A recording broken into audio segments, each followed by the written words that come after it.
پاک امریکہ معاہدہ طے پایا ہے. ابھی تو ظاہر ہے اس کی جزیات آنا باقی ہیں.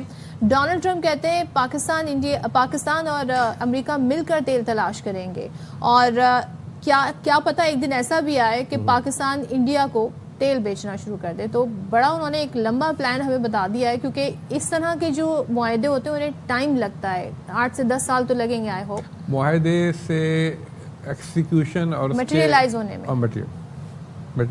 میں بالکل.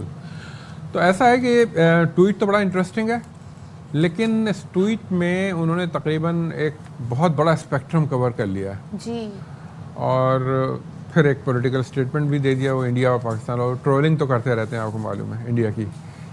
تو اب اصل میں دیکھیں یہ کوئی میجک وانڈ تو ہے نہیں کہ اب وہ آج معاہدہ ہوتا ہے اور ساری چیزیں ہو جائیں. معاہدہ جیسے آپ نے خود کہا کہ ابھی اس کی نیٹی گریٹیز آنا باقی ہیں کہ کیا ہوا, کیا ہے, کیا چیز ہوئی ہے. کیوں ابھی پہلی چیز تو مجھے یہ پتہ لگی ہے آج صبح کہ ان کا کارگو جو ہے وہ یو ایس آئل کا کارگو جو ہے پاکستان جو ہے اکتوبر میں پہنچے گا.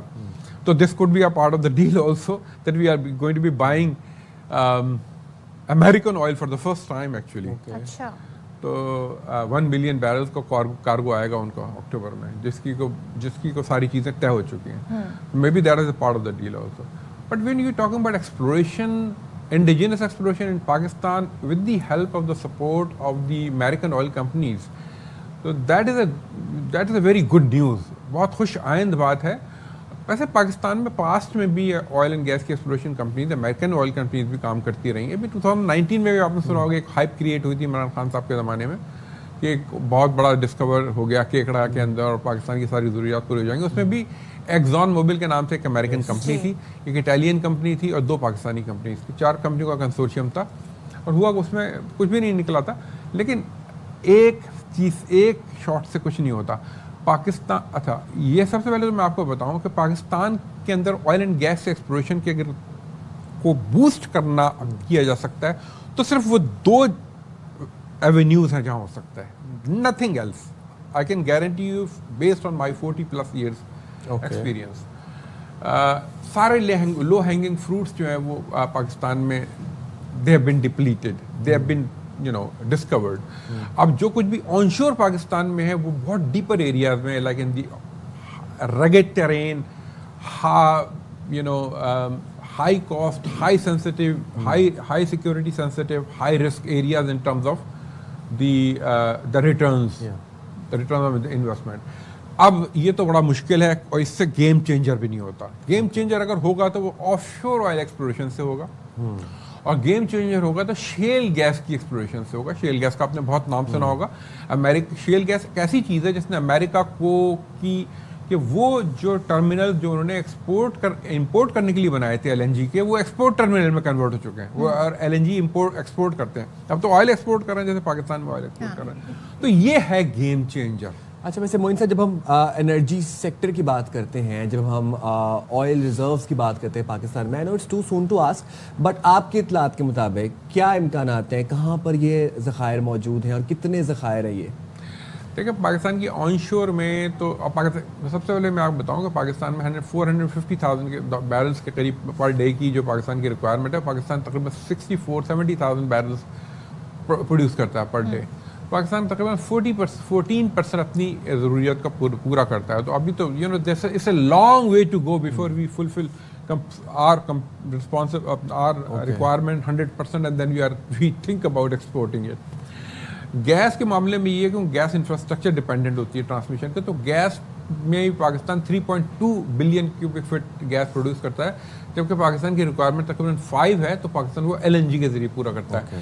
آج سے 10 سال پہلے پاکستان اپنی انڈیجنس جو کنزمپشن ہوتی تھی وہ سب انڈیجنس پروڈکشن کے ذریعے پیدا کرتا تھا. میں آپ کو بتا رہا ہوں نا کہ اب آن شور کا جو ایریا ہے وہاں سے تو گیم چینجر نہیں ہو سکتا. ٹھیک ہے, وہاں سے آپ یہ ضرور کر سکتے ہیں کہ آپ کچھ نہ کچھ تھوڑا بہت کرتے رہیں. 50% یہاں سے ہو, 50 میکسیمم اگر جہاں سے 50% کے اوپر آئل کے اوپر میں. اور گیس میں we want to be self reliant as we use to be about 7-8 years ago. لیکن اگر ہم آف شور کی ایکسپلوریشن کرتے ہیں جو کہ پاکستان کی ٹوٹل آن شور ایریا کا تقریباً 1/3 اور 1/4 کے درمیان ایریا ہے, 290,000 اسکوائر کلومیٹر. پاکستان کا جو ایریا ہے تقریباً وہ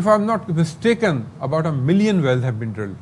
So 1 million wells vis-a-vis 18 wells in last 80 years.